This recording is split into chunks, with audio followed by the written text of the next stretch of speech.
El gobierno anterior, habitantes acercan 6 viajes con petición y no han oído. Entonces, esa aquí no está, la petición del barrio no está importante para el gobierno.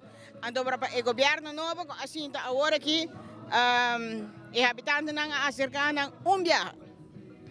Y ya acaba nos el luz. Entonces, en agua mira la diferencia entre el gobierno anterior, que es un ahora aquí, sobre nos no me será acercar el gobierno aquí 6 viajes. Un viaje nos acerqué y el primitivo, el luz también y nos mira que la viene y se nos está apreciando ese más hobby mesmo, el luz está hobby importante. Uma necessidade que você tem de uma comunidade. Sim, uma comunidade, uma iluminação, uma comunidade, um bairro, não mais que está escuro.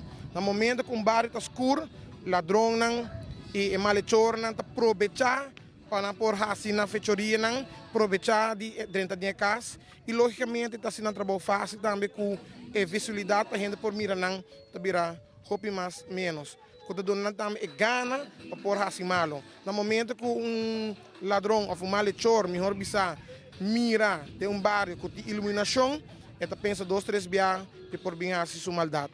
E por esse motivo trobe os habitantes do bairro estão clamando. Mi mes tinha 8 anos de viver no bairro aqui e como polícia mesmo, imaginava mi mes sentir segurança com seguro que o bairro tem luz.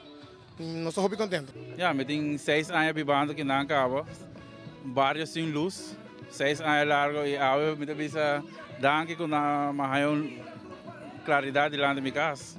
Eu estou bem contente com o bairro, o primeiro-ministro bem. E já, iluminar nos bairros. E isso é algo que nós temos hope anos que nós estamos arriba e por fim, eu devia dar